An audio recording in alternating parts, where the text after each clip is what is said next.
Hello friends, దేవుని కృప వల్ల అయ్యగారు అమ్మగారు మీ అందరికీ దేవుని యొక్క విలువైన ప్రసంగములు స్వయంగా రాసినవి మీకు అందచేయాలని కోరుకుంటున్నాం.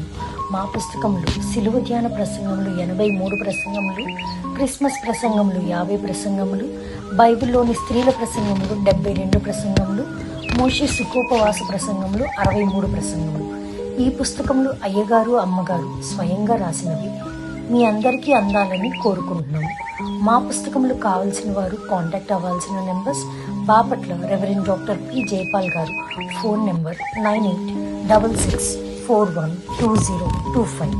Guntur doctor P Prasad Rao garu, phone number 9413685994 and 9705789407. మా పుస్తకంలో మీరు తీసుకొని చదివి ఆదరణ పొంది దేవుని మహిమపరచాలని కోరుకుంటున్నాము. Don't forget to like the video. Thank you.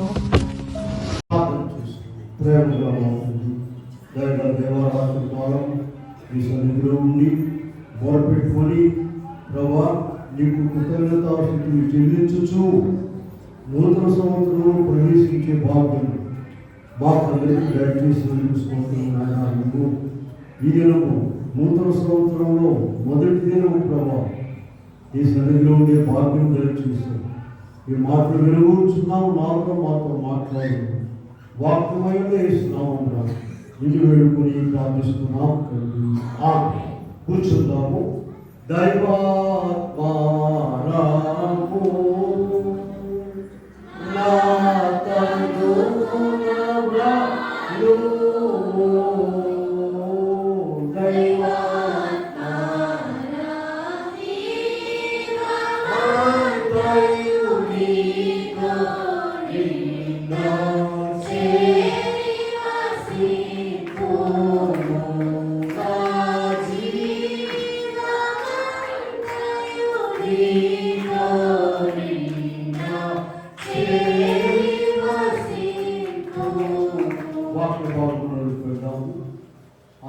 చదివినటువంటి భాగం యేషీయలు గ్రంథము 36వ అధ్యాయంలో మనం చూసినట్లయితే 26, 27 వచనాలు చదువుతాం. నూతన హృదయం మీకు చెదను, నూతన స్వభావం మీకు కలుగజేసేదను. రాతి గుండె మీలో నుండి తీసివేసి మాంసపు గుండె మీకు చెదను. నా ఆత్మను మీ నుంచి నా కట్టడలను అనుసరించిన వారినిగా, నా విధులను గైకుల వారినిగా మిమ్మల్ని చేసేదను. చాలు. ప్రియమైన దేవుని బిడ్డలారా, ప్రభు నామమున కృపా సమాధానములు దేవుడు మీకు ఎల్లరికీ అనుగ్రహించునుగాక. దేవుడు తన పోలిక తన స్వరూపం ఇచ్చి మానవులను నిర్మించారు. ఇంకా సృష్టిలో ఎవరికి కూడా తన పోలికతో తన స్వరూపం ఇవ్వలేదు. దేవుడు ఎలాగో మందిరాన్ని తీసుకొచ్చాడు కనుక ఎవరో ఒకరితో మాట్లాడుకోవద్దు. చెప్పే మాట దయచేసి వినండి, మీకు దీవెనకరముగా ఉంటుంది. చూడండి, అటువంటి మానవుడు ఏదేను వనంలో నుండే తప్పిపోయాడు. తప్పిపోయి తప్పిపోవడానికి అంతు లేదు. పాపము పెరిగిపోతా ఉంది. అయితే దేవుడు మనుషులు వెంట పడుతున్నాడు. మనుషులు దేవుడు వెంట పడటం కాదండి. చూడండి, అనేక ఉదాహరణలు మన చుట్టూ ఇచ్చాడు దేవుడు. ఇద్దరు పిల్లలు ఉన్నారనుకోండి, వాళ్ళు గొప్పగా కావాలని తల్లిదండ్రులు ఆశించారు. వాళ్ళ పని ఏంటంటే తప్పడమే. ఎక్కడ చేసిందో తప్పుతారు, పనికిరారు, ఇంకా దుర్మార్గం అయిపోయారు. వీళ్ళేమంటారు, మా పిల్లలు మంచివాళ్ళండి, ఆ కాలేజీ మంచిది కాదు, ఆ స్కూల్ మంచిది కాదు, ఈ ఊరు మంచిది కాదు అంటారు. మా పిల్లలే మంచి. చివరి వరకు కూడా వాళ్ళు, అది తల్లిదండ్రుల ప్రేమ. దేవుని ప్రేమ కూడా అలాగే ఉంది. ఉచితముగా ఎన్నో ఇస్తానని వాక్యం నిండా ఇక్కడ ఖాళీ కనపడుతుంది కదా, అంతసేపు చూడాల్సిన పని లేదు. చూడండి, దేవుని వాక్యములో వినాలి. ఎన్నో ఉపయోగమైన ఉపకారాలు. ఇప్పుడు మన వాక్య భాగములకు చూద్దాం. చూడండి, 26వ వచనంలో నూతన హృదయము మీకు ఇచ్చేదను, నూతన స్వభావము మీకు ఇచ్చేదను. రాతి గుండె మీలో నుండి తీసివేసి మాంసపు గుండెను ఇస్తానని చెప్పారు. నా ఆత్మ మీ యందు ఉంచి నా కట్టడలను విధులను అనుసరించువారు కాదు, గైకుల వారు కాదు, ఆయనే చదువుతున్నాడు. మనం చేయవలసిందల్లా అయ్యా నాకు ఇవ్వండి అని అడగాలి, ఆయన దగ్గర పొందాలని ఎదురు చూడాలి. రెండు విషయాలు ఉన్నాయండి. మనిషి నిండా లోకం నిండిపోయి ఉంటుంది. లోకం ఎంతవరకు ఉంటుందంటే 90% ఉంటుంది. దానిని తగ్గించుకోవడానికి ఈ వాక్యము, ఈ ప్రార్థన, ఈ కుడికలు, అనుదినము వాక్యం చదువుకోవడం ఇవన్నీ కూడా ఉంటుంది. కనుక ఇక్కడ మనం చూస్తే ఇటువంటి వాగ్దానాలు ఎన్నో. మేము గత 2-3 దినాలు బెంగళూరు వెళ్ళామండి. నేను 60వ కీర్తన 60 యెషయా 60 5 సార్లు చదివాను. యెషయా 60లో ఎన్ని మంచి మాటలు ఉన్నాయో, ఎక్కడ ఖాళీ దొరికితే అక్కడ చూడండి ఎంత గొప్ప మాటలు ఉన్నాయో. ఇప్పుడు చదివితే అయితే చాలా గొప్ప సంగతులు అక్కడ మనము చూడగలము. లెమ్ము తేజరిల్లుము, నీకు వెలుగు వచ్చి ఉన్నది. తర్వాత చదవండి పూర్తిగా. పిల్లారా, ఇది వాక్య భాగంలో ఇలా దేవుడు ఎన్నో వాగ్దానాలు చేశారు మనకు. హెబ్రీ పత్రిక 10వ అధ్యాయము 23వ వచనంలో ఏముంటుందంటే, వాగ్దానము చేసిన వాడు నమ్మదగిన వాడు. చూడండి, ఇప్పుడు మనము యెహెజ్కేలు గ్రంథంలో బైబిల్ అంతా వాగ్దానాలండి. ఎవరికి? జంతువులకి, కుక్కలకి, కోళ్ళకి కాదండి, హిమాలయ పర్వతాలకు కాదు. ఈ వాగ్దానం దేవుడు చేసింది ఎవరికండి? ఆ మానవులకు, నాకు అని అనుకో. నీవు ఆ లైన్లో ఉండి అన్ని కూడా తీసుకోవాలి, అనుభవించాలని ప్రభు కోరుకుంటున్నారు. మొదటి కొరింథీ పత్రికలో 10వ అధ్యాయంలో 13వ వచనంలో ఒక మాట ఉన్నది చూడండి. 10:13లో దేవుడు నమ్మదగినవాడు. ఎంత చక్కని మాట ఉందో చూడండి. ఆయన చేసిన వాగ్దానాలన్నీ కూడా నమ్మదగినవి, ఆయన నమ్మదగినవి. కనుక ఇదిగో నూతన బలము, నూతన సంవత్సరంలో మనల్ని ప్రవేశపెట్టాడు. 25వ సంవత్సరంలోనే 26 చూడకుండా వెళ్ళిపోయిన వాడు చాలా మంది ఉన్నారు. పిల్లలు ఆలోచించండి. మన గొప్పతనం కాదు, మన శక్తి కాదు, మన జ్ఞానం కాదు, మన ఆరోగ్యం కాదు, మన డబ్బు కాదు, ఏమీ కాదు. ఆయన ఉచితమైన కృపను బట్టి మాత్రమే మనము 2026లో ప్రవేశించాం. ఆ మాట అందరూ ఒప్పుకుంటున్నారా? నాకేం పర్వాలేదండి, డాక్టర్లు ఉన్నారండి, మందులు ఉన్నాయండి, ఆసుపత్రి మా ఇంటి పక్కనే ఉందండి, నాకు భలే ఆరోగ్యం అండి అని నిర్ణయించే వాళ్ళందరూ కూడా 1 నిమిషం పట్టదు అనారోగ్యం.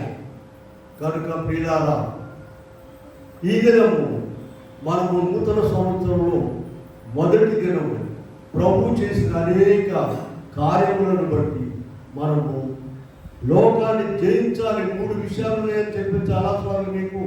మనలను ఆయన మార్గముల నుండి ప్రకృతి నెట్టివేసేవి, మనను ఆటంకపరిచేవి 3 ఉన్నాయి. ఏమేమి చెప్పండి? మొట్టమొదటిది మన శరీరము, రెండవది సాతాను లోకము. ఈ 3ని జయించడానికి మనం ఎప్పుడు కూడా నూతన సంవత్సరంలో ప్రభు నూతన బలం ఇస్తున్నారు. చూడండి, ఇక్కడ మనం చూసినట్లయితే ఈ వాగ్దానాలన్నీ కూడా మనం సంతరించుకోవాలి. నావే అయ్యగారు పాట రాసి ఏమన్నాడంటే, ఈ కీర్తన నాకే నాకే నాకే అని ఎవరనుకుందరో వారికే చెల్లును అని రాస్తాడు. కనుక చూడండి, ఆయన మనోవిచారం అనే కీర్తనలో ఉందా, చివరి వచ్చిన అనుకుంటాను. అక్కడ ఈ వాక్యం కూడా ఇవాళ ఈ వాక్యం, ఈ వర్తమానం నా కొరకే అని ఎవరనుకుంటారో వారికే అది సరిపోతుంది. కనుక ఇలాగ మనం చూసినట్లయితే రెండవది నూతన బలం పొందాలి ప్రభు సన్నిధిలో. చూడండి, యెషయా గ్రంథం 40వ అధ్యాయంలో 30-31 చూద్దాం. చూడండి,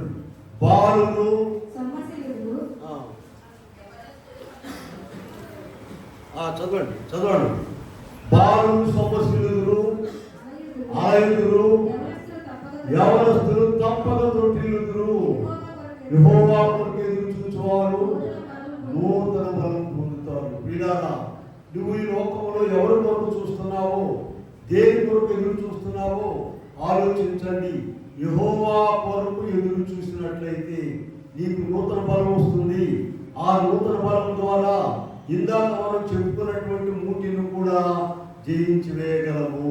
అందుకనే పౌలు గారు ఎఫెసీ 6:10 మాట చెప్పారండి. ఏం మాట చెప్పారంటే, తుదకు ప్రభు యొక్క మహాశక్తిని బట్టి ఆయన యందు బలవంతులైండుడి అనే మాట చెప్పారు. ఆయన యందు బలవంతులై ఉండాలి. వాక్యార్థం తెలియక వాక్యం ఏదో వాళ్ళేదో బోధకులు ఏదో చెప్పుకుంటున్నారే, వాళ్ళ పని లేదులే, ఈ చెత్త మాటలతోనే కాలం గడిచిపోతుంది. అసలైన శక్తిని మనం గమనించలేకపోతున్నాం. కనుక ఇక్కడ మనం చూసినట్లయితే 43 అధ్యాయంలో కూడా చూద్దాం. 43 యెషయా 43:19 నుండి చూడండి. మనం చూసినట్లయితే అమ్మా జ్యోతి 43 చూస్తున్నారా? 43:19 చూడండి.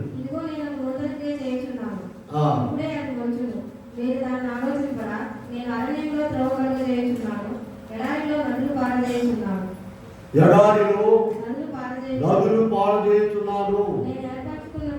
నేను ఏర్పరచుకునే ప్రజలు తాగుటకు నీళ్లు పుట్టించుతున్నాను.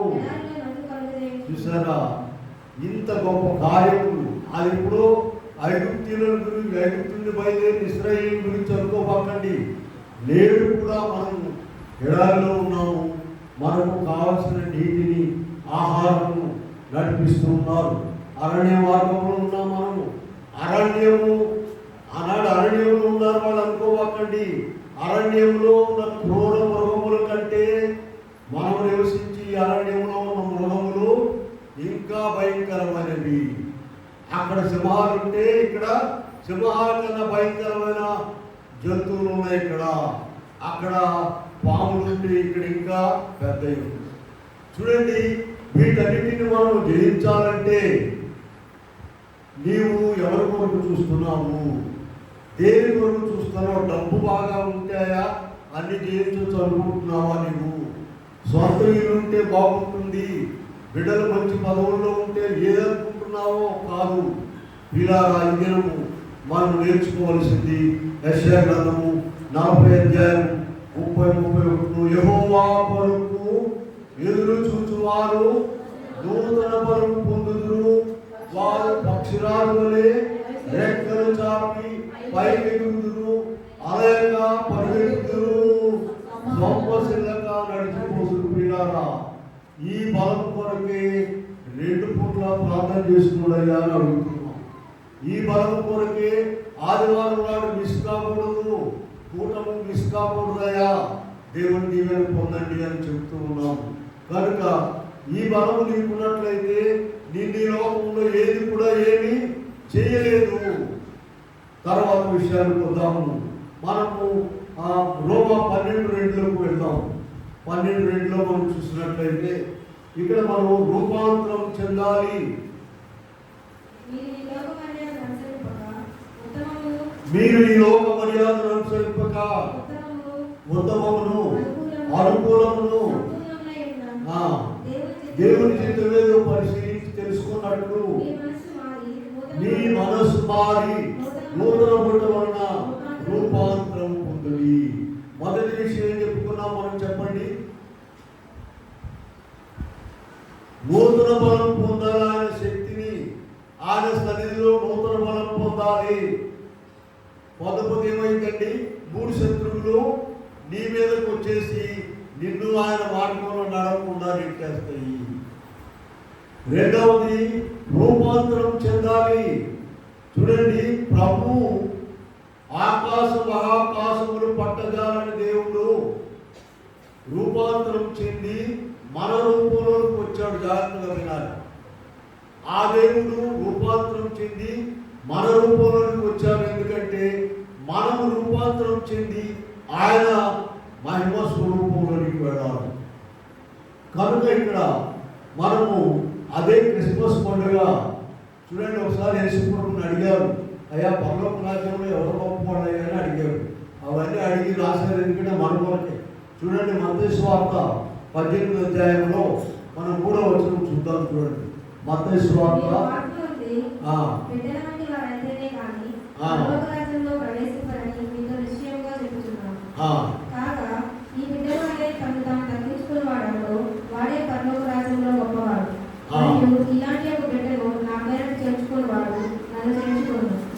కనుక ఏం చెప్పారు 3వ వచనంలో, మీరు మార్పు నుండి బిడ్డల వంటి వారైతేనే కానీ పరలోక రాజ్యములో ప్రవేశింపరని మీతో నిశ్చయముగా చూపించు. మార్పు చెందాలండి. చిన్న బిడ్డలు ఉన్నారు, వారికి ఏమీ తెలియదు. కులాలు లేవు, వాళ్ళ దగ్గర మతం లేదు, వాళ్ళ ద్వేషం లేదు, ఈర్ష్య లేదు, పగ లేదు. ఎవరైనా కనపడితే నవ్వుకుంటారు. ఇక పెద్ద బుద్ధి ఏమవుతుంది చెప్పండి?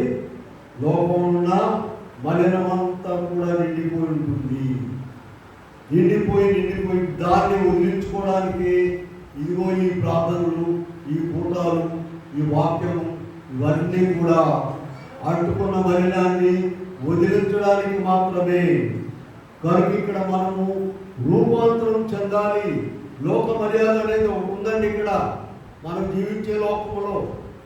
దానిని అనుసరింపకుండా ఉత్తమమును, అనుకూలమును, సంపూర్ణమునై ఉన్నటువంటి దేవుని చిత్తం ఏదో పరిశీలించి తెలుసుకున్నట్లు మనం ఏం చేయాలట? రూపాంతరం చెందాలి. ఎలాగంటే రూపాంతరం చెందేది? ఒక మాట గుర్తుపెట్టుకోండి, క్రీస్తు ప్రభు మన కొరకు రూపాంతరం చెంది వచ్చారని చెప్పాము. కల్వరి శిలువలో ఆయన ప్రవర్తన ఒకసారి చూడండి. ఎంతో క్రూరముగా హింసించారు ఆయనను. అయితే ఆయన ప్రార్థన చేశారు అక్కడ కూడా, తండ్రి మీరేం చేస్తున్నారో వీరెరుగరు కనుక వీరిని క్షమించమని. ఆ స్థితిలోనికి మనం రావాలని ప్రభు కోరుకుంటున్నారు. కనుక ఇక్కడ మనం చూసినట్లయితే మత్తయి సువార్త 18:3లో ప్రభు చక్కగా చెప్పుకున్నారు, పరలోక రాజ్యంలో ఎవరు గొప్పవారు అని ఆయనను మొదటి వచనంలో అన్ని శిష్యులు అడుగగా ఆయన ఒక చిన్న బిడ్డను తన యొక్క పిలిచి వారి మధ్య నిలువబెట్టి ఇట్లా, మీరు మార్పు నొంది బిడ్డల వంటి వారైతేనే కానీ ఆలోచించాలి. ఒక్కొక్క వాక్యము మనం జాగ్రత్తగా ఆలోచించాలి. ప్రియమైన బిడ్డలారా, అలాగే ఇంకొక నెక్స్ట్ అంశంలోకి వెళ్దాం. చూడండి ఇక్కడ నూతన సృష్టిగా కావాలి మనము. 2 కొరింథీ పత్రిక 5:17 చూద్దాం. 2 కొరింథీ పత్రిక 5వ అధ్యాయం 17వ వచనంలో మనం చూసినట్లయితే చదవండి. కాగా ఎవడైనను క్రీస్తునందున్న యెడల వారు నూతన సృష్టి, పాతలు గతించెను, ఇదిగో క్రొత్తవాయను. వీళ్ళారా దయచేసి ఒక మాట వినండి. 2 కొరింథీ 5:17లో కాగా ఎవడైనా క్రీస్తునందున్న యెడల, దేవుడు ఇదంతా కూడా మార్చివేయబోతున్నాడండి. భూమి ఆకాశములందరి సమస్తము ఆయన మార్చేసి క్రొత్త భూమి, క్రొత్త ఆకాశాన్ని తీసుకురాబోతున్నారు. దానిలో ఈ పాత వాళ్ళు పనికిరారు. నీవు పాత మనిషిగా ఉన్నట్లయితే పనికిరావు. నీవు మార్పు చెందాలి, రూపాంతరం చెందాలి. నీవు బలము పొంది నీకు ఆటంకంగా ఉన్న వాటన్నింటినీ జయించాలి. మనకు ఆటంకంగా ఉన్న వాటిలో మొట్టమొదటి శత్రువు ఏదండి? మన శరీరమే. వీటన్నింటినీ జయించి నీవు చిన్న బిడ్డలాగా తయారైనట్లయితే అప్పుడు నీవు నూతన సృష్టిగా మారుతావు. చూడండి, ఈ నూతన సృష్టి అనేది ఎన్ని చోట్ల రాశారు. యెషయా గ్రంథంలోకి వెళ్ళండి, 66:22 చూద్దాం. యెషయా గ్రంథము 66:22 చూడండి.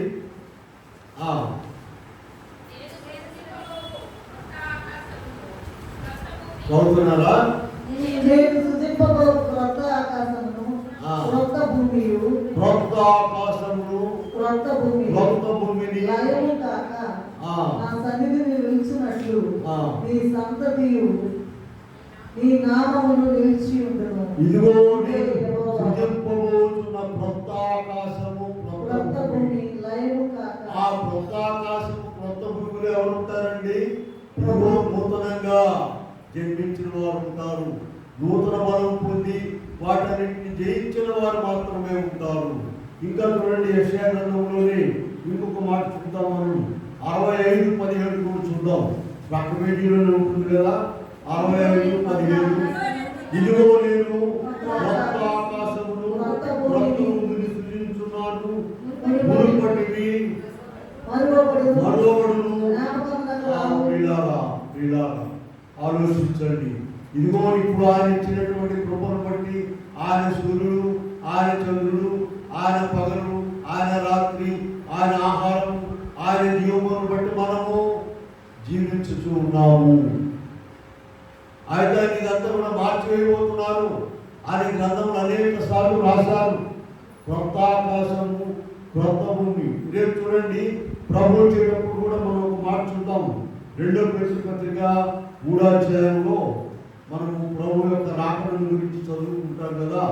2వ పేతురు 3:13 చూడండి. 13 నుండి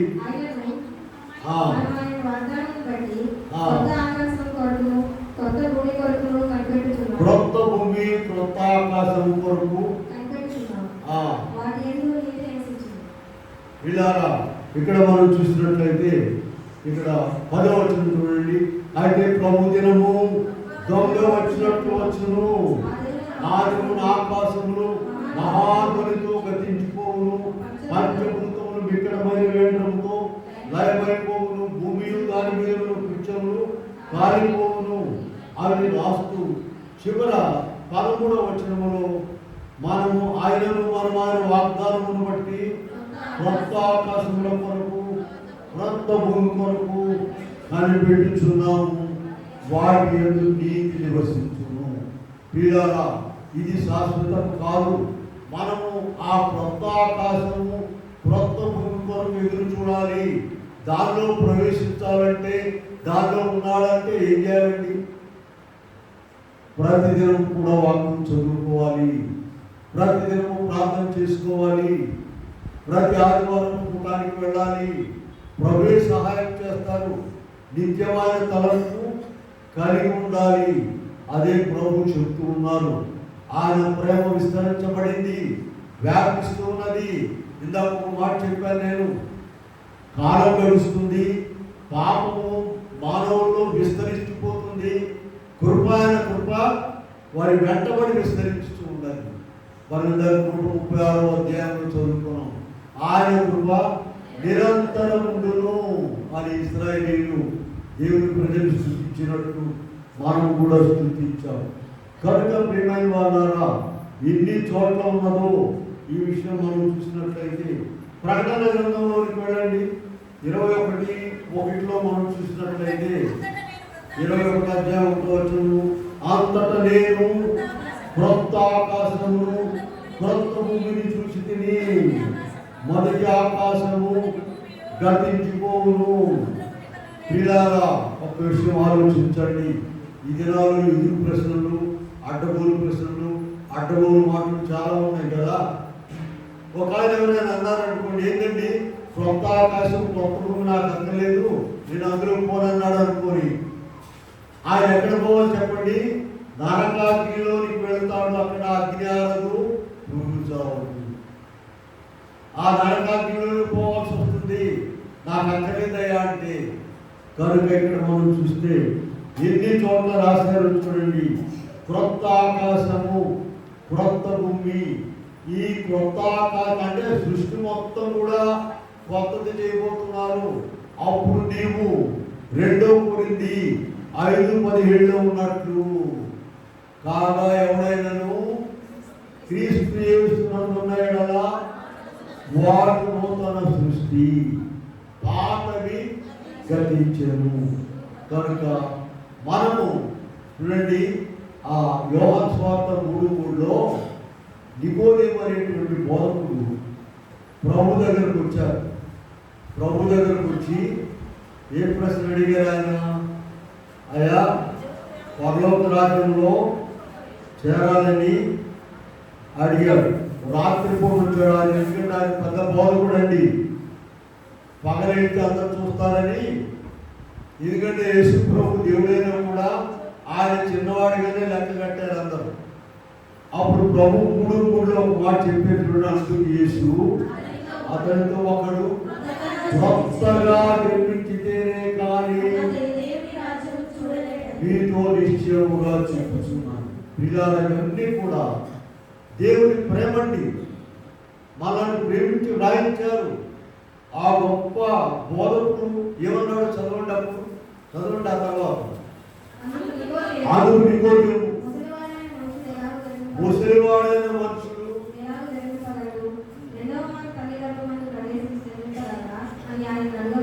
వాక్యంలో వ్రాయబడినవి మానవులకు అన్ని కాలాల్లో పనికొచ్చేటువంటి ఎంత చక్కని అనుమానం ఆయన వ్యక్తం చేశాడు చూడండి. అందుకనే ప్రభు ఏం చెప్పాడు? ఒకడు నీటి మూలంగాను ఆత్మ మూలంగాను జన్మించితేనే కానీ దేవుని రాజ్యంలో ప్రవేశింపడని మీతో నిశ్చయముగా. పిల్లారా, మనలో మార్పు రావాలి. ఎట్లా వస్తుందండి? నీ తెలివితేటలను బట్టి రాదు మార్పు. నీవు ప్రతిదినము కూడా ఆయన సన్నిధిలో మోకరించి ప్రార్థన చేసుకుని నీ పాపమును ఒప్పుకోవాలి. అయ్యా, నాలో ఈ అక్రమం ఉన్నది, ఈ పాపం ఉన్నది అని ఎవరైతే ప్రతిదినము ప్రార్థన చేసుకుంటారో వారు నూతన సృష్టిగా అయిపోతారు. ఆ నూతన సృష్టిగా అయినటువంటి వారు నూతన ఆకాశము, నూతన భూమిలో, కొత్త ఆకాశం, కొత్త భూమిలో ఉంటాం. చాలా రిఫరెన్స్ ఇచ్చాము మనం. యెషయా 66:22, 65:17, 2 Peter 3:13, ప్రకటన 1:21 కూడా చూసాం. కనుక ఈ క్రొత్త ఆకాశము, క్రొత్త భూమిలోకి వెళ్ళడానికి, నరకానికి పోకుండా ఉండడానికి తంటాలన్నీ పడుతున్నాడు. మాటలు చెప్పండి. అయ్యా, ఎందుకు పరిగెత్తుకొస్తున్నారు? రాత్రి 2 దాకా 3 దాకా ఎత్తుకున్నారు. అందరిలాగా అక్కడ పడుకోవచ్చు కదా. ఇవన్నీ కాదండి. మనము ఏమేమి చేస్తున్నామో 2 కొరింథీ పత్రికలో ఉన్నారు కదా, చూడండి. 5:10 చూడండి. 2 కొరింథీ పత్రికలో 5వ అధ్యాయము 10వ వచనం చూడండి.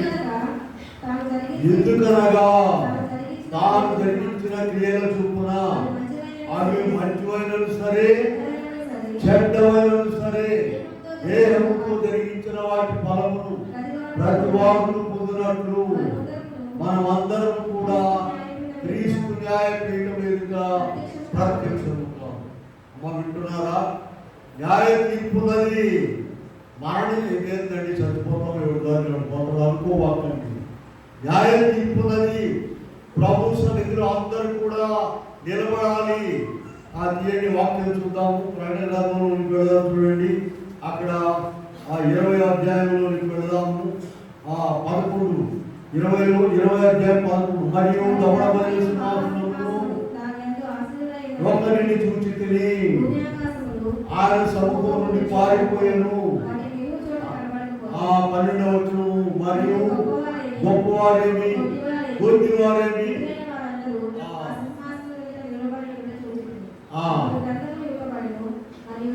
గ్రంథములు విప్పబడెను. జీవ గ్రంథము, వేరొక గ్రంథము వాటికి తమ క్రియల చొప్పున మృతులు తీర్పు పొందిరి. సముద్రము తనలో ఉన్న మృతులను అప్పగించెను. మరణము, పాతాళ లోకము వాటి వశమున్న మృతులను అప్పగించెను. వారు ప్రతివాడు తీర్పు పొందెను. 15వ వచనం చూద్దాం. ఎవరి పేరైనను జీవగ్రంథమందు రాయబడినట్టు కనబడని యెడల అగ్నిగుండములో పడవేడు. మరణం మనల్ని ఏం చేయదండి. ఇదిగో ఆత్మ ఉన్నది. ఈ ఆత్మలన్నీ కూడా రేపు తీర్పు దినంలోనికి రావాలి. అందువల్లే ఇక్కడ మనం ప్రభు ఇందాక మొదట్లో చెప్పాను. ప్రభు అనేకమైనటువంటి వాగ్దానాలు ఇచ్చారు. తన కృపను కొమ్మరిస్తున్నారు, తన ప్రేమను కొమ్మరిస్తున్నారండి. వ్యభిచారులు, దొంగలు నరహంతకులు, అక్రమస్తులు అందరూ కూడా ఆయన కృపను బట్టి బ్రతుకుతూ ఉన్నారు. దేవుని స్తోత్రం. అయితే ఇక్కడ మనం దానిని నిలుపుకోవాలి. ఇంతవరకే కాదు, నేను మీకు చాలాసార్లు చెప్పాను, ఈ లోకంలో జీవితం అంతా కూడా ఒక రిహార్సల్ మాత్రమే, నటనా జీవితమే. అసలైన డ్రామా పరలోకంలో ఉన్నది. దాని కొరకు మనం సిద్ధపడాలి. కానీ తర్వాత అంశంలోకి వెళ్దాము. ఎఫ్ఎస్సి 2వ అధ్యాయంలో 12వ వచనంలోకి వెళ్దాం. చూడండి, ఎఫ్ఎస్సి 2:12 చూద్దాము. చదవండి. ఆ కాలమందు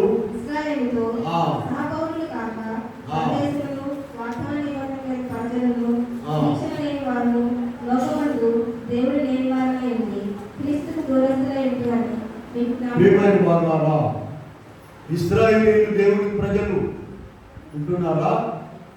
ఆ దేవుని ప్రజలలో నుండే దేవుడు వచ్చాడు అందరినీ రక్షించడానికి. మనమందరం కూడా ఆ ఇశ్రాయేలు వరుసలో చేరాలి.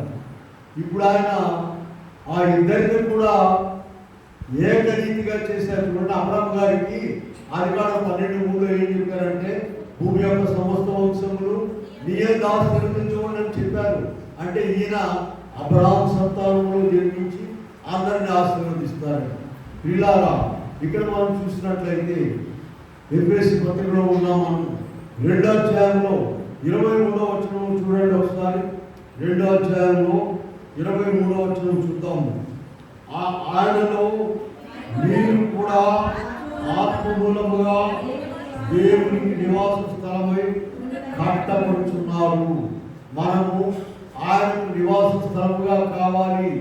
ఇదిగో అటు యూదులైన వారిని మనలను కూడా నూతన పురుషులుగా చేశాడు.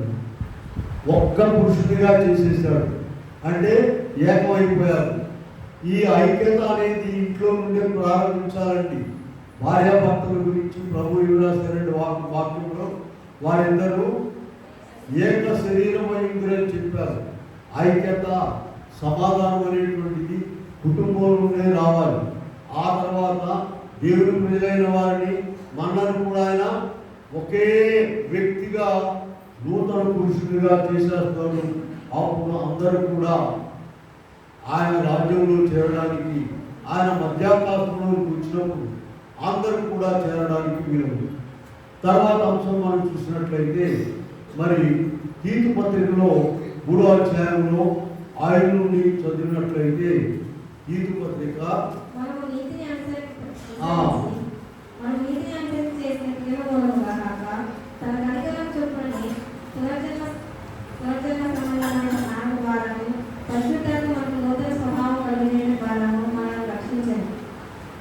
కనుక ఇక్కడ మనం 3వ అధ్యాయంలో 5 చదువుకున్నట్లయితే, మనం నీతిని అనుసరించి చేసిన క్రియల మూలముగా కాక తన కనికరము చొప్పుననే పునర్జన్మ సంబంధమైన స్నానం ద్వారాను పరిశుద్ధాత్మ మనకు నూతన స్వభావం కలుగజేసింది. పిల్లారా, ఇప్పుడు మనము ఎలాగూ నూతన స్వభావం వచ్చేది, నూతన ఆత్మ వచ్చేది, నూతనంగా నూతన సృష్టి, నూతన ఆకాశ భూములకు వెళ్ళేది అని మనం ధ్యానిస్తూ ఉన్నాము. ఇక్కడ పరిశుద్ధాత్మ మనలను నడిపిస్తుంది. పరిశుద్ధాత్మతో నింపబడాలి. అసలు పరిశుద్ధాత్మ చూడండి, మొదటి కొరింథీ పత్రికలో 6:19, మొదటి కొరింథీ 6:19, 3:16 మీ దేహము దేవుని ఆలయమై ఉన్నది, దేవుని ఆత్మ మీలో నివసించుతున్నారని మీరు ఎరుగరా. అసలు మన దేహమే పరిశుద్ధాత్మకు నిలయము. అయితే లోకానికి నిలయం అయిపోయింది. ఇప్పుడు మనం ఏం చేయాలంటే, మన ప్రార్థనలు కూడా ప్రభువా నన్ను నీ ఆత్మతో నింపండి. ఈ ప్రార్థన లేదు మనకు. ఎందుకంటే లోక సంబంధమైన అవసరాల కొరకే అడుగుతున్నాం, కానీ అది అడగట్లేదు.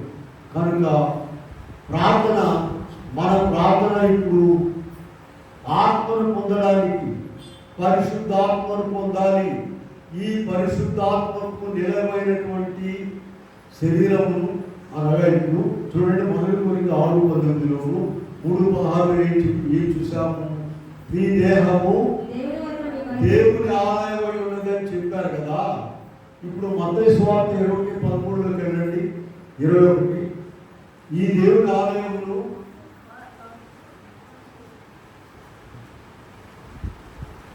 దొంగల గుహగా చేసేసారు.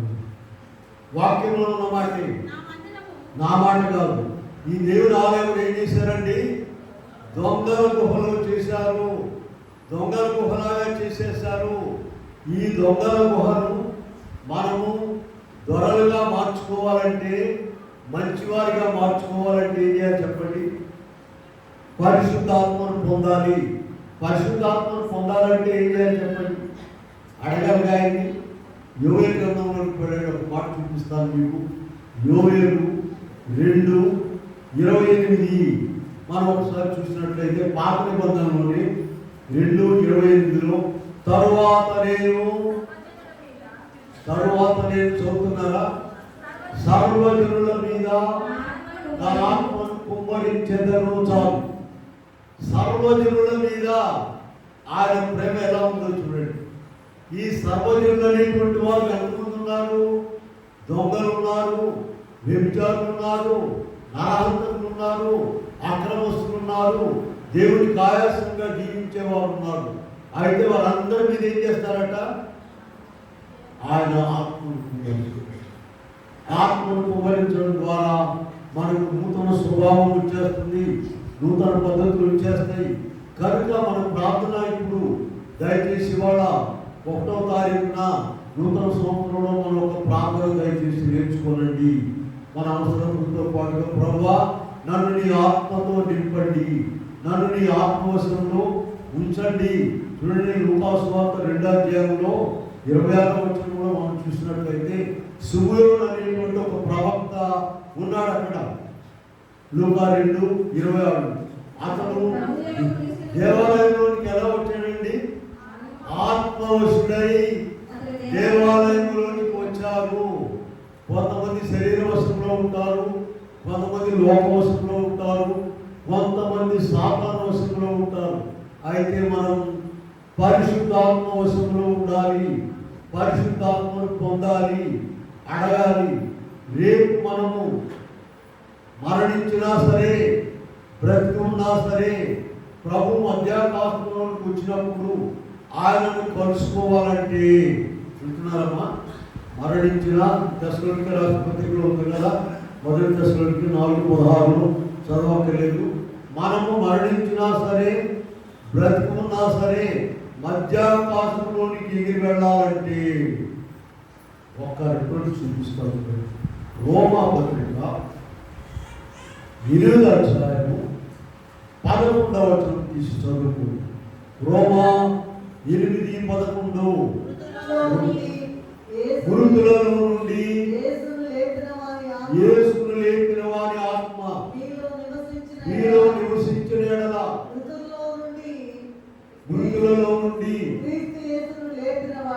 క్రీస్తు యేసును లేపిన వాడు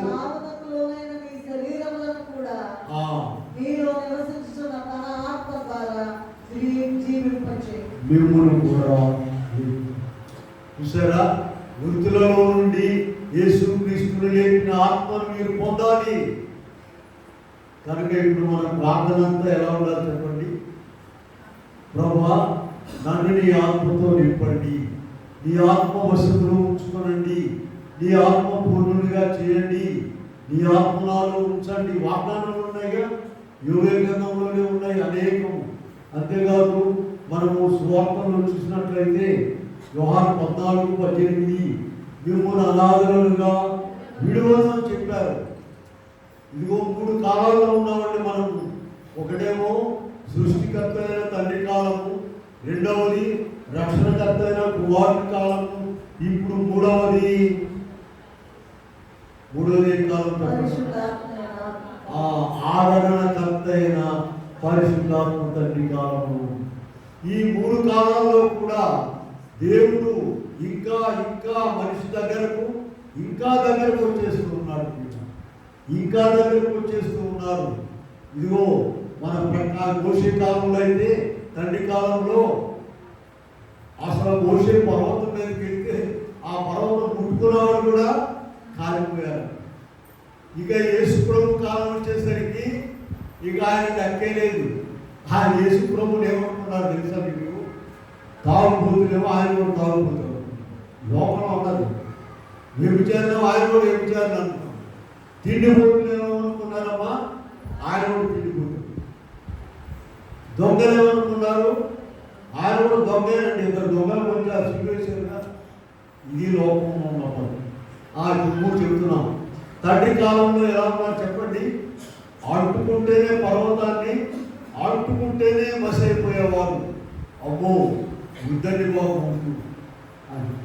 కుమారుడి కాలం వచ్చేసరికి అంత కూడా తేలికైపోయింది. దాసుని స్వరూపము. ఒక ఆయన పరిసయుడట యేసు ప్రభు భోజనాన్ని చూశాడు. మనం వింటున్నారా? యేసు ప్రభుని భోజనాన్ని చూశాడు. ఆ ఊళ్ళో పెద్ద కంపెనీ ఆఫీసర్లు అందరూ కూడా పిలిచారు. వాళ్ళందరూ చూసుకోవడమే సరిపోయింది, కానీ యేసు ప్రభుని ఆయన పట్టించుకోవాలా? వీడాలా? అలా తగ్గించు. అయినా కూడా సన్నిహితంగా. ఇప్పుడు మూడో కాలం ఏంటి చెప్పండి? పరిశుద్ధాత్మ తండ్రి కాలంలో ఆయన మనతో ఉన్నాడు. మనం చూడండి, మొదటి యోహాను పత్రిక 4:4 చూద్దాము. మొదటి యోహాను పత్రికలో 4:4 చూడండి. మీలో ఉన్నవాడు ఎక్కడున్నారండి? మీలో ఉన్నవాడు, మీ లోపం ఉన్నాడు. అయితే నువ్వు ఎలా చేయాలిగా?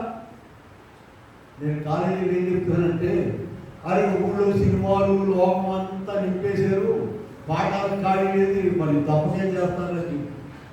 మనం కూడా ఏంటంటే లోకం అంతా నింపుకున్నాం మన శరీరంతో. మన శరీరంలో ఏమున్నామా? లోకంలో విషయాలు ఏదైనా అడిగిన టకా మంది చెప్తారు. వాళ్ళ చుట్టాలు ఎవరు, వాళ్ళ బజారు ఎవరు, వాళ్ళు ఎవరు, ఈ అమ్మాయిని ఏమి ఇచ్చాడు, ఈ అమ్మాయిని టక్ టక్ చెప్పేశారు. వాక్యం ఏదైనా అడగండి, తెలియదు. వాక్యం ఒక పక్కన సువార్త చెబుతుంటే పాత నిబంధనలు చెప్తారు, పాత నిబంధనలు చెబుతుంటేనేమో అపోస్తలుల కార్యాలు వైపు. ఎందుకని ఇక్కడ పూట జరిగేటప్పుడైతే బైబిల్ తెలిసేది, తర్వాత ఇంటికాడ తెలిసామంటే సాతాను తలకాయ పగలు ఉంటుంది. ఇంటికాడ బైబిల్ తీసాము. బైబిల్ ఎప్పుడు చదవమన్నారమ్మా? కీర్తన గ్రంథము 1వ అధ్యాయము యెహోవా ధర్మశాస్త్రమునందు ఆనందించుతా ఏడుస్తున్నాడు. చూడండి సరిగ్గా.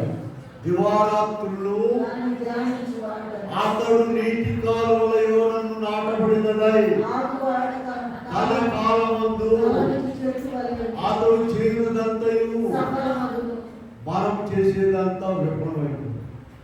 అతడు చేసేదంతా. కనుక పిల్లారా, పరిశుద్ధాత్మ గురించి మనం ప్రార్థన చేసుకోవాలి.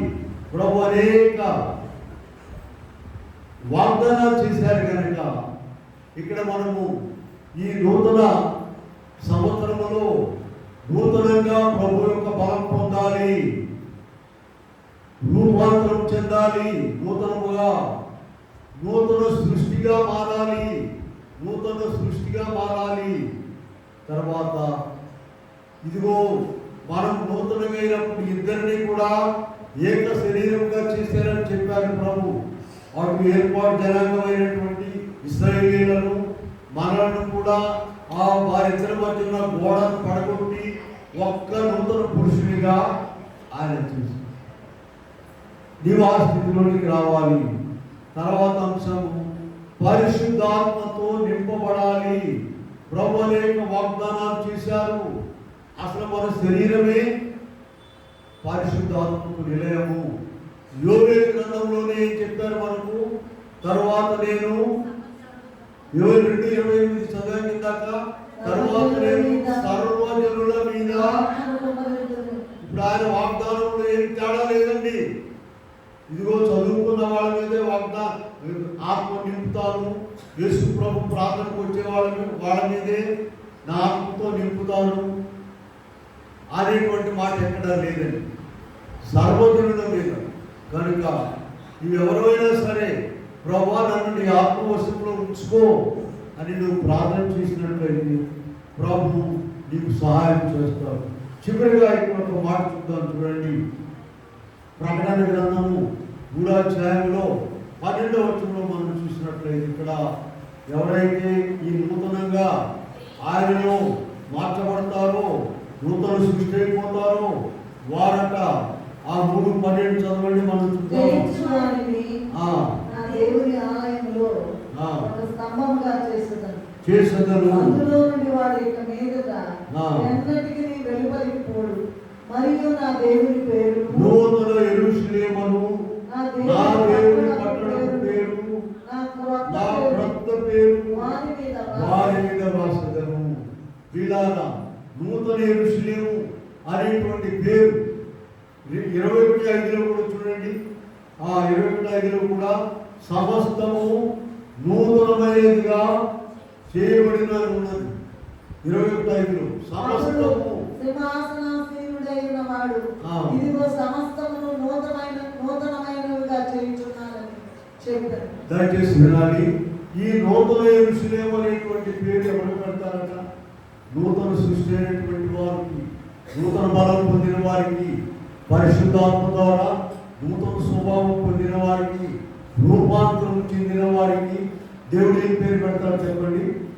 నూతన యెరూషలేము అనే పేరు పెడతారు. ఈ నూతన యెరూషలేము అంటే ఏంటనుకున్నారు? 21:9లోకి వెళ్ళండి. ప్రకటన 21వ అధ్యాయంలో 9వ వచనంలో చూసినట్లయితే చదవండి. ఆ నడపటి ఏడు తెగుళ్లతో నిండిన 7 పాత్రలను పట్టుకొని ఉన్న 7 దేవదూతలలో ఒకడు వచ్చి ఇటు రమ్ము, పెళ్లి కుమార్తె చూపెదనని నాతో చెప్పి ఆత్మవశుడనైన నన్ను ఒక ఎత్తైన గొప్ప పర్వతం మీదకి కొనిపోయి యెరూషలేమును పరిశుద్ధ పట్టణము దేవుని మహిమ కలదై పరలోకమందున్న దేవుని యొద్ద నుండి దిగి వచ్చుట నాకు ఆ నూతన యెరూషలేము అంటేనే పెళ్లి కుమార్తె. నూతన యెరూషలేము దిగి వచ్చుచున్నది, పెళ్లి కుమార్తె వలె మహిమతో నిండి. నూతన యెరూషలేము దిగి వచ్చుచున్నది, పెళ్లి కుమార్తె వలె మహిమతో నిండి.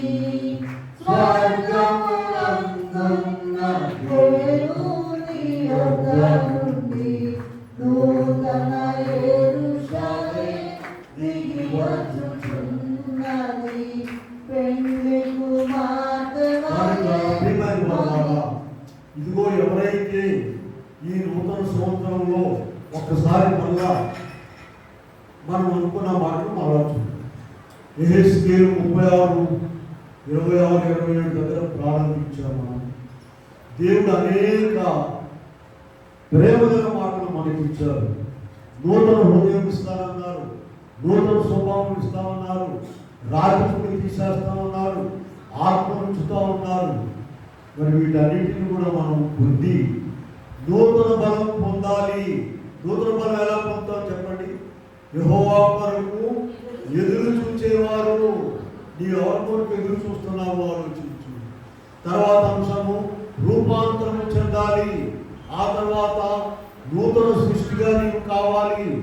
ఆ తర్వాత ఇశ్రాయేలీయులతో పాటుగా నీవు కూడా నూతన పురుషుడుగా ఏర్పాటు చేయబడతావు. తర్వాత నీవు పరిశుద్ధాత్మతో నింపబడాలి. ఈ దినం నుండి మన ప్రార్థన ఒక అంశం చేర్చుకోవాలని ఏం ప్రార్థన చెప్పండి? ప్రభువా నన్ను నీ ఆత్మతో నింపండి, నీ ఆత్మ పూర్ణునిగా చేయండి, నన్ను నీ ఆత్మ వశములో ఉంచుకోనండి. ఎవరైతే ఆయన ఆత్మవశంలో ఉంటారో ఇంకా వారిని దేవుడు కాపాడుతాడు, పరలోకాన్ని తీసుకెళ్తారు. కానీ లోకమేమీ చేయలేదు. కనుక ఈ ప్రార్థన మనం చేసుకున్నట్లయితే చివరకు దేవుడు మనలను నూతన యెరూషలేము అనేటువంటి పేరు మనకు పెడతారు. నూతన యెరూషలేము అంటే ఏం చెప్పండి? ఇప్పుడే చదివాము. ఇక్కడ పెళ్లి కుమార్తె క్రీస్తు ప్రభు యొక్క భార్య. ఇక్కడ ఈ లోకంలో ఉన్నటువంటి భార్యాభర్త లాగా కాదండి. ప్రభువుకు భార్యగా ఉండడము, ప్రభువుకు పెళ్లి కుమార్తెగా ఉండడం అంటే ప్రభువులో ఐక్యమైపు ఉంటా. ప్రభు ఎలా ఉన్నాడో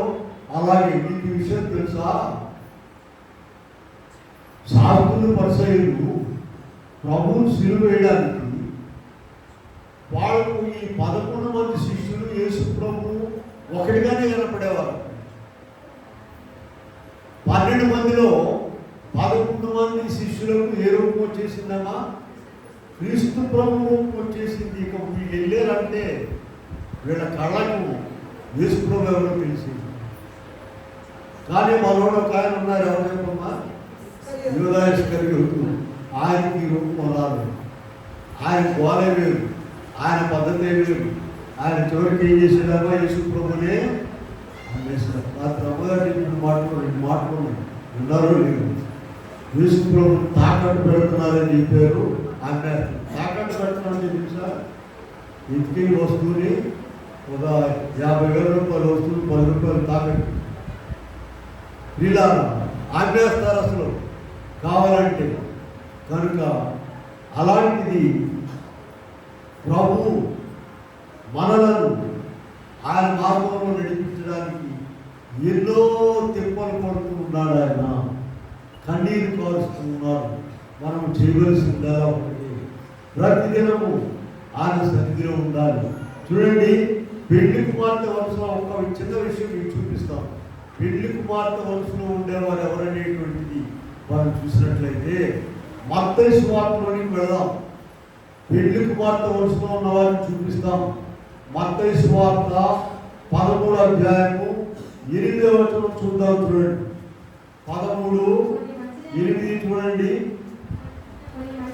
అప్పుడు ఒకటి దూరంతలుగాను, అడవులంతలుగాను, ముప్పదంతలుగాను. చూసారా? మంచి నేలను పడిన విత్తనాలు. మనందరం కూడా మంచి నేలను పడిన విత్తనాలు. రాతి నేలను పడినవి కాదు, త్రోవ ప్రక్కన పడినవి కాదు, ముళ్ళ పొదల్లో పడినవి కాదు. మరి మంచి నేలను పడిన విత్తనాలు 3 రకాలు ఎందుకు ఉన్నాయి? 100కి 100 మార్కులు తెచ్చుకోవాలంటే బడి మొక్కము కాలేజీ మొక్కము తీసుకుని అడగండి, నాకు చెప్తారు. ఏమా 100కు 100 మార్కులు రావడం మాటలా? అలాగే ఇక్కడ కూడా మనము 100కు 100 మార్కులు ఎవరు తెచ్చుకుంటారో వారే పెళ్లి కుమార్తె వస్తూ ఉంటారు. ఎలాగండి? ఇదిగో ప్రతిదినం కూడా మనము ప్రార్థన చేసుకున్నట్లయితే, ప్రతిదినం అయ్యా నన్ను మార్చండి, నన్ను మార్చండి, నాకు మీ ఆత్మవశంలో చేసుకోనండి, నాలో ఉన్న ప్రతి విధమైన అపవిత్రత అక్రమం తీసేయండి అని ఎవరైతే ప్రార్థన చేసుకుంటారో వారిని దేవుడు ఆ వరుసలోనికి తీసుకెళ్తాడు. పెళ్లి కుమార్తె వరుసలోనికి ఆయన తీసుకువెళ్తాడు. కనుక ఆయన నూతన హృదయం మనకి ఇస్తున్నారు, నూతన బలం ఇస్తారు. మరి నూతన రూపాంతరం చెందాలి, మరి నూతన సృష్టిగా ఉండాలి, నూతన పురుషుడిగా కావాలి, పరిశుద్ధాత్మను పొందాలి, నూతన యెరూషలేములో చేరాలి. ఇదిగో ఇవన్నీ కూడా వీటన్నిటికీ మూలమైనది ఏంటంటే ఈ ఆలయంలో ఎప్పుడు చెప్పేది. ఇది ఎవరైనా సరే కొంతమంది ఏమంటారంటే, ఈ మధ్యనండి మేము వస్తున్నాం, మాకు పెద్దగా తెలియదని. ఏం అక్కర్లా, నీకు 2 పూట్ల ప్రార్థన చేసుకో. యేసయ్య మాట ఎత్తడం నీకు ఇష్టం లేకపోయినా సరే, మీరు విజయవాడ బజార్ మీటింగ్లో నన్ను తీసుకెళ్ళేవాడు, నేను అదే చేసుకోవాలి.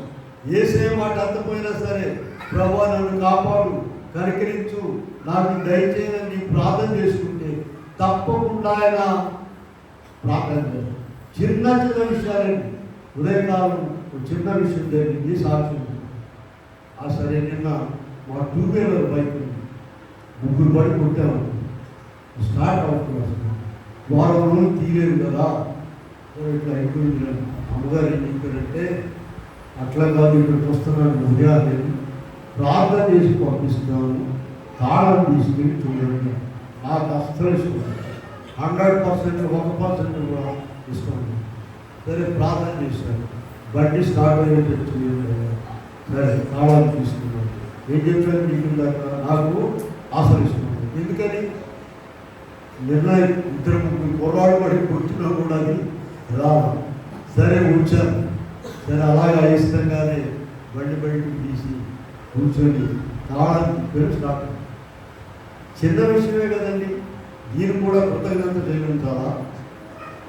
ఏమని చెల్లించాలి? ప్రతి విషయంలో యోహాను సువార్త 15 ప్రభువు మాట చెప్పారు, నాకు వేరుగా ఉండి. యోహాను 1:1 చూడండి, సమస్తము ఆయన మూలముగా కలిగి ఉన్నదేది దేవుడు. అందుకని ఇద్దరిద్దరిని పెట్టారండి. నరుడు ఒంటరిగా ఉండుట ఇద్దరు పెట్టారు. ఈ స్నేహితులు దీన్ని నడిపించేవారు ఒకరు కాస్త వెనకబడితే ఇంకొకరు ముందుకు వెళ్ళడానికి ఇద్దరిద్దరిని పెట్టాడు. శిష్యులు కూడా ఇద్దరిద్దరు. కనుక ప్రార్థన ద్వారా మనం ముందుకు పోవాలమ్మా. అన్నిటికీ మూలము 100 ప్రసంగాలకు మూలం నీకు ఒకటే ఒక పాయింట్ చెప్తాను. 100 ప్రసంగానికి కొరకు 2 పూట్ల నువ్వు ప్రార్థనలో ఉంటుంది. బాగా తిరిగి పనుకోవడం ఊళ్ళో పనుకోండి, ప్రార్థన చేయండి అమ్మా. అట్లా కుదరనే కుదరదు. ప్రతిదినం కూడా నేను 2 పూట్ల సన్నిధిలో ఉంటే నూతన సృష్టి అయిపోతావు, నూతన ఆకాశంలోకి వెళ్ళిపోతావు, ప్రభు మధ్యాకాశంలోకి వచ్చినప్పుడు ఎగిరి వెళతావు. ఇదిగో అందుకనే ఈ నూతన సంవత్సరాలు ప్రభు మనకి ఇచ్చారు. ఇట్లాగన్నా నూతనంగా కొత్త తారీఖు ద్వారా నూతనంగా మారుతారు. కనుక అట్టి నూతన సంవత్సర దీవెన ఆశీర్వాదములు ప్రభు మనకెళ్ళకు అనుగ్రహించును కాక. ఆమె చిన్న ప్రార్థన చేద్దాము. ప్రార్థన చేద్దామని నేను ఏమనుకున్నాము, సామాన్ తర్వాత చదువుకోవచ్చు. నువ్వు మోకరించండి. ప్రేమగా మాట్లాడి దాటమ్మా. ఇదిగో మా జీవితంలో నూతన సంవత్సరం ఇచ్చేవుతాము. మేము నూతన బలం పొందాలి, నూతన సృష్టిగా కావాలి, నూతన ఆత్మను పొందాలి. నాయన నూతనంగా పెళ్లి కుమార్తె వరుసలు సిద్ధపడాలి. ఇంటి విషయాలన్నీ మాకు ఇచ్చావు కనుక మేమందరం కూడా అనుదినం నీ సన్నిధిలో మొరపెట్టుకొని నూతన సృష్టిగా అయ్యే కృప దయచేయమని యేసు నామములో పెట్టుకుని ప్రార్థిస్తున్నాం తండ్రి. ఆమేన్.